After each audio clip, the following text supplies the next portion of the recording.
Welcome to footballgameplan.com, where football makes sense. I'm Emery Hunt, the czar of the playbook. Bring you our FCS Game of the Week preview presented by collegesportingnews.com between the Bethune Cookman Wildcats and the Tennessee State Tigers. Now let's take a look at some keys to victory for both teams, starting with Bethune Cookman. When you look at Bethune Cookman in this ball game, head coach Brian Jenkins has done a fabulous job with this program, both coaching and in recruiting. And in the backfield, they're led by their talented tailback, Isidore Jackson. He's a big-time playmaker. They're solid up front, but they're breaking in some new wideouts. And defensively, they're extremely talented in the secondary. They don't have a problem going man-to-man a lot during the course of a ball game because they can match up well with your wide receivers and your tight ends. Now let's move over to Tennessee State in this ball game. This is a team that still has a lot of talent despite losing running back Travis Ward and tackle Rogers Gaines to the NFL. Defensively, they will be extremely tough to move the football against, especially up front. When you look at their defensive line, they can get pressure on the quarterback and they do a great job of reestablishing the line of scrimmage. And there's a reason why Travis Ward probably went to the NFL early. When you look at running back Telvin Hooks and what he brings to the table, he's an explosive playmaker and he should do fine in that offense behind that big, massive offensive line.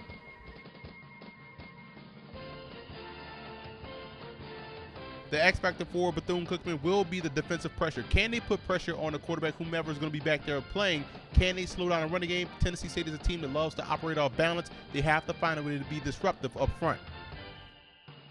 The X factor for Tennessee State will be the quarterback play. They don't have Michael German anymore. He was a talented player and did a lot of great things in this offense, so they're going to need someone to step up and be the guy if they want to make the playoffs this season coming out of the OVC.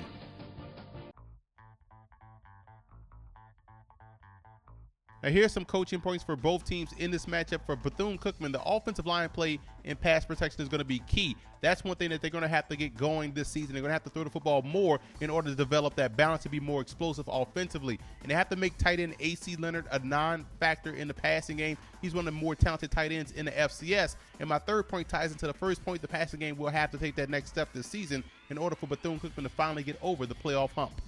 As for Tennessee State, you look at the big battle up front with left tackle Robert Myers taking on Brandon Richardson, the outstanding pass rusher coming off the edge. Myers is replacing Rogers Gaines at the left tackle spot. He's going to have to keep Richardson at bay throughout the course of the game. And they're going to have to lean on that defensive line. They do have a size advantage up front, and they can run the football, and they're going to have to maximize their possessions. Bethune-Cookman's defense is very stout on third downs as well as in the red zone. So when they get deep into the Wildcats territory, you're going to have to make sure they come away with points each and every time.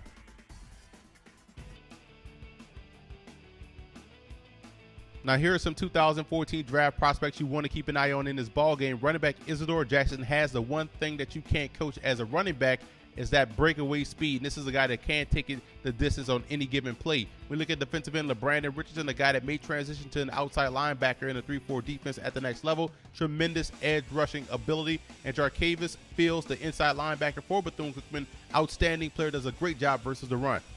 And for Tennessee State, you look at tight end A.C. Leonard, 6'3", 245 pounds, a junior. He's a former transfer from the Florida Gators. This is a guy that provides instant matchup problems. You can flex him out as a wide receiver. You can put him in the backfield as an H-back.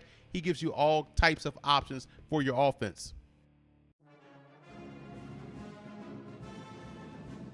Rashean Mathis was an outstanding defensive back for Bethune-Cookman throughout the course of his Wildcat career, which spanned from 1999 to 2002. And here's a guy that still holds the NCAA career single-season interception record with 14 in 2001, and in 2002 captured the Buck Buchanan Award, which is given to the top defensive player at the FCS level. Ed Too Tall Jones originally signed with Tennessee State to play basketball, but after 2 years, the 6'9", 275-pound defensive end moved to football, where he became a two-time All-American and led Tennessee State to 2 black national championships in 1971 and 1973 and finished his Tigers career with 38 sacks. I like Bethune-Cookman in this ball game. When you look at their offense, you see minimal questions at the quarterback position, in the backfield, at the receiver position, and on defense, they can really play football in the secondary. So I think right now they're much more of a complete team than Tennessee State, who still has some question marks at the most important position, the QB spot.